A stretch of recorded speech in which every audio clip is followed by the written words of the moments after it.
Hey everybody, welcome back to another video. I was realizing after the trip, because I was so excited to actually get back on the water, that I forgot to do a little intro. So that's this, I guess. Anyway, it's been a while since I got on the water. Sold my boat. Don't know if anybody knows that, but I sold my boat. You know, I've had some issues with it, some major issues with it. I found a guy that wanted to invest some time and money and energy into fixing it, so I got rid of my boat. Good luck to him and the boat. It still ran good, just, you know, it leaked. And, yeah, it was bad.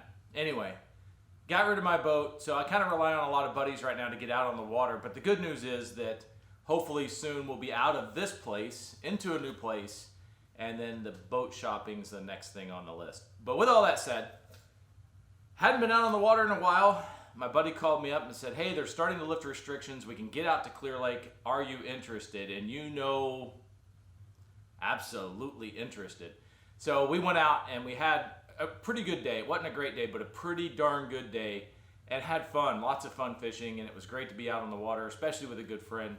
And, you know, like I said, we had a good time. So let's get to that fishing footage, and then when we get done, we'll talk about what we used, how we used it, and kind of the areas we were targeting. So on to the fishing.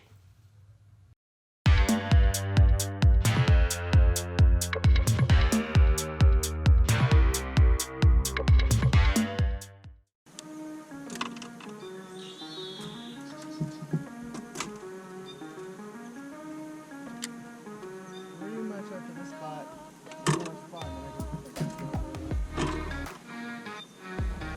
Until it gets a little warmer. Yeah, it just doesn't. Oh yeah. Oh, it's a good fish. Oh yeah. Oh, you don't need it enough for that. That's all right. Swinging That's please. a nice one. Pushing forward, dude. Haha. Rattlesnake. On the new rod. And the new reel. We Right boxed off it? that wall, huh? No, just Want right a picture? in the weeds. Nah, we don't need a picture. That old airtail rattler.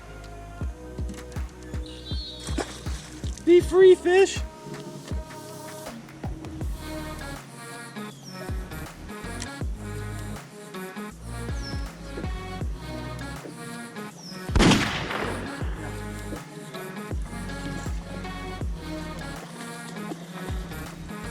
It's a good fish.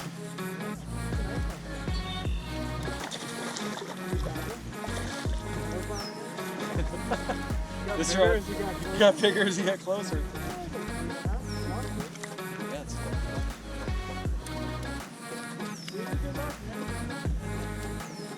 right through the top of the mouth.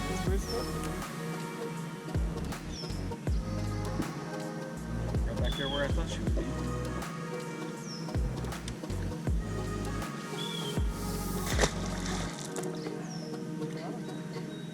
be. Doing rattlesnake things. I just had to follow it out. See that? Right there on the inside of the boat. Wrap this back down, see if he's interested. Did he? You must have got your fish. Oh, dude, that's a good one. Oh, that's a really good one. Sorry. Don't break them off. That's a good fish. There you go. 6, 5. No, that's fine. Woo! Box if you want. Just set the line up. Your bait must have went that way because I watched him like swim the other way. It's a good one. Yeah, rattlesnake, man. Rattlesnake. Look at that. Nice. Let's see if you plug the live on. That's awesome.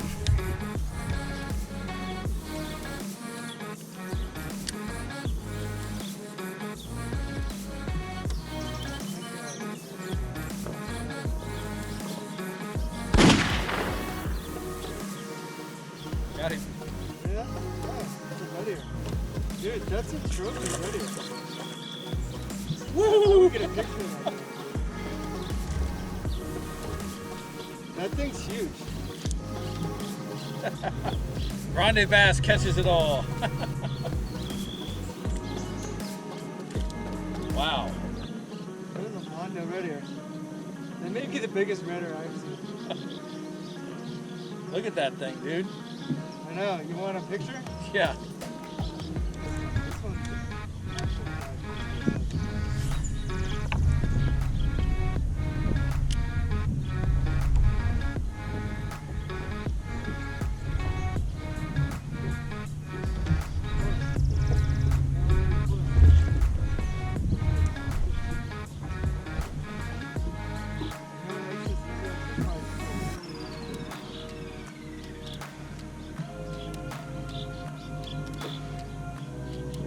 Boy, that is a good one. that one's big.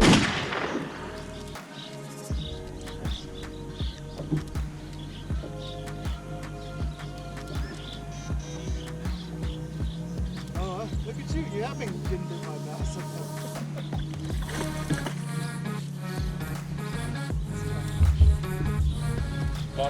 Bottom jaw. Belly fish.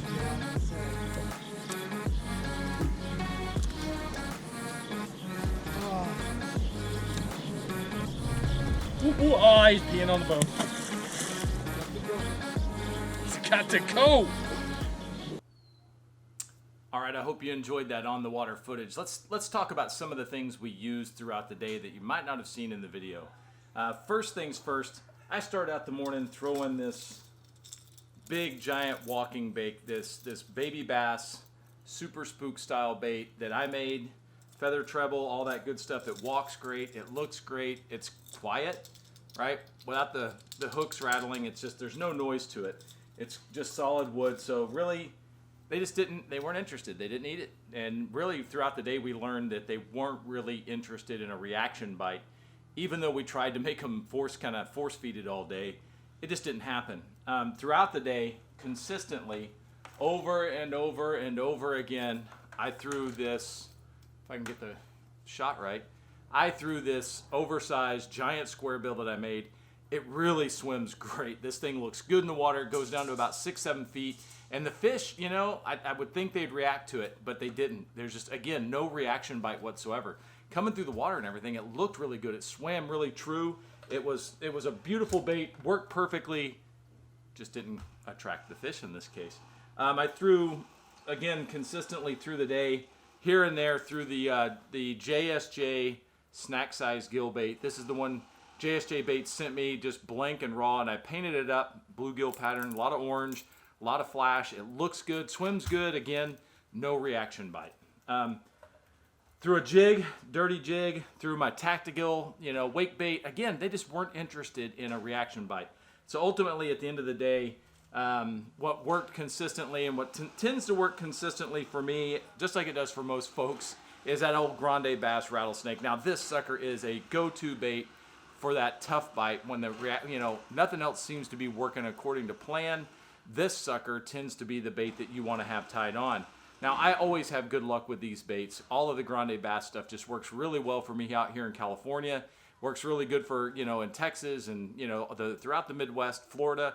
People consistently catch big fish on these baits. Now, part of it is the scent. Part of it's the action. Combine all those good things and you get a bait that just is going to catch you fish consistently. I caught, 18 pounds on 2 casts on this last year. How do you top that? I'll probably never be able to do that again. It was just an amazing trip. Ultimately, though, slowing our approach down, going with these finesse style baits or something smaller like this was what it took for us to catch fish, and we got some good ones. So at the end of the day, the go-to bait, the thing I like to use the most anyway, the old Grande Bass rattlesnake was our money maker for the day. I also, luckily, got to use my new Shimano X-Pride reel. This is the medium heavy, 7'2", perfect for worm fishing. It's 3/8 to 1 ounce lure. So this is an 1/8 ounce with the plastic, so it's probably close to 3/8 overall. Along with the Shimano SLX DC. This is one of their digital reels. It's got that digital kind of auto stop, if you will. You gotta fine tune it a little bit, but I was really pleased with the overall performance. I've never used something this high tech or fancy, but man, I was really happy with it. overall, considering it had been a while since we were able to get out on the water, I had a fantastic time. The heat got to me at the end of the day, but otherwise it was just a really good trip. I hope you guys enjoyed the video. I hope you enjoyed seeing what we used and what worked and what didn't work. Again, that heat swing, right? 70s over the last week or two before we got out, up to 100 degrees that day just really shut the fish off. In my opinion, that's why we went to that slower finesse approach, and it really, really worked for us. So once again, thanks for watching. Check me out over at Instagram, Texas John Fishing. Same thing at Facebook and on Twitter. So I hope you guys have a good day. Thanks again for watching, and we'll see you next video.